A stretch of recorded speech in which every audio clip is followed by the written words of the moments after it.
चलिए बात करेंगे अगली बड़ी खबर की। गुरुग्राम में हुए हाई प्रोफाइल चोरी की दस्तक दिल्ली तक जा पहुंची है। मामले की जांच स्पेशल टास्क फोर्स कर रही है। एसटीएफ के डीआईजी के मुताबिक आईपीएस धीरज सेतिया की गिरफ्तारी पहली प्राथमिकता है। केस में कई और नाम भी सामने आ सकते हैं। मामले में अब तक 15 लोग गिरफ्तार हो चुके हैं और देशी विदेशी करेंसी, सोने की सिल्ली समेत करीब 6 करोड़ की नकदी बरामद हो चुकी है। मामले में एसटीएफ के डीआईजी सतीश बालन से हरियाणा न्यूज की खास बातचीत हुई।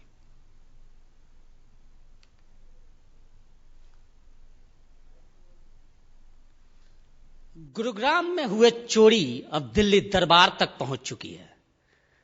ये मामला शुरुआती दौर में तो महज एक चोरी थी, लेकिन अब जैसे जैसे परतें खुल रही हैं वैसे वैसे ये मामला करोड़ों तक पहुंच चुका है। इस पूरे मामले की जांच एसटीएफ कर रही है और हमारे साथ आज एसटीएफ के डीआईजी सतीश बलान जी हैं। इनसे बात करेंगे और जानेंगे कि अपडेट क्या है और एक छोटी सी चोरी इतनी बड़ी कैसे हो गई। सर, सबसे पहले तो आपसे जानेंगे कि इस पूरे मामले में अपडेट क्या है। अपडेट अब गुड़गांव पुलिस ने 10 अक्यूज्ड को गिरफ्तार कर रखा था और हमारे पास 30 अक्टूबर को केस ट्रांसफर हुआ था स्पेशल टास्क फोर्स में। 10 नवंबर को ही हमने 2 व्यक्तियों को गिरफ्तार किया, जो डॉक्टर अश्विनी तेहलान और संदीप बुधवार, और उनसे लगभग 3 करोड़ 90 लाख के लगभग हमने इंडियन करेंसी और 9 जो यूएस करेंसी और गोल्ड ब्रिक्स वो हमने बरामद किए थे। उनके बयानों के मुताबिक वो 2 डॉक्टर इसको इस साजिश में पूरे साजिश रचना मालूम हुआ था, जो डॉक्टर सचिंदर नवल और एक डॉक्टर जेपी सिंह, इन दोनों को हमने गिरफ्तार किया। और उसके बाद अभी 7/12 को हमने इसको एक चोर, उसमें जो एक्चुअल चोरी में शामिल था उस दिन, रविंद्र दैया उर्फ बिट्टू, उनको गिरफ्तार किया। और बाकी और चोर जो शामिल थे, एक चेतन मान अलेस बाक्सर और एक अजीत बडीसी और विकास लगरपुरिया जो मेन गैंगस्टर जिसका पूरा साजिश था, और उसका चाचा एक जोगिंदर जो ड्राइवर था नबल के पास। इन चारों की तलाश जारी है और जल्द ही इन सबको गिरफ्त में लेंगे। अभी तक जो जांच पहुंची है सर, इसके मुताबिक इसकी प्लानिंग कैसी हुई और किस तरह से वारदात को अंजाम दिया गया था? अभी तक जो सामने आई है बात ऐसा है कि एक एम्प्लॉय था इस कंपनी में ही श्याम, और डॉक्टर जीपी सिंह भी एक तरह से विजिटिंग डॉक्टर था उस सोसाइटी में, एक एम्प्लॉय था। और काफी लोगों को पता था कि कुछ दिनों में से वहां पे ये रकम रखा हुआ है, जो कैश रखा हुआ है। सो वो इनके आपस में डिस्कशन हो रही होगी।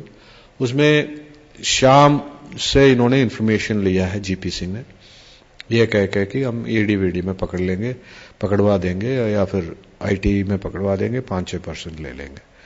सो फिर आगे इन्होंने नवल को बताया। नवल ने फिर इसको बताया विकास लगरपुरिया को। डॉक्टर नवल लगरपुरिया को 5 साल से जानता था। फिर ये 23 अगस्त के आसपास की बात है, 23 जुलाई की। फिर 4 और 5 अगस्त को इन्होंने अपने गुर्गों को, जो चोर है, जो अभिनव वगैरह है, इनको उसी फ्लैट में ऊपर एक किराए पे लिया है और उसी रात, एक दिन पहले लिए 2-3 तारीख को अगस्त को, 4 तारीख रात को वो ऊपर से उतर के आके एक बार एक फ्लैट को उन्होंने दरवाजा खोला है, कुंडी तोड़ के अंदर घुसे हैं, उसमें जो भी रकम रखा हुआ था उसको लेके आके दिल्ली डिलीवर किया है। और उसके बाद दोबारा वापस आके दूसरे फ्लैट में भी जो पैसा रखा हुआ था उसको भी चोरी कर ले गए हैं।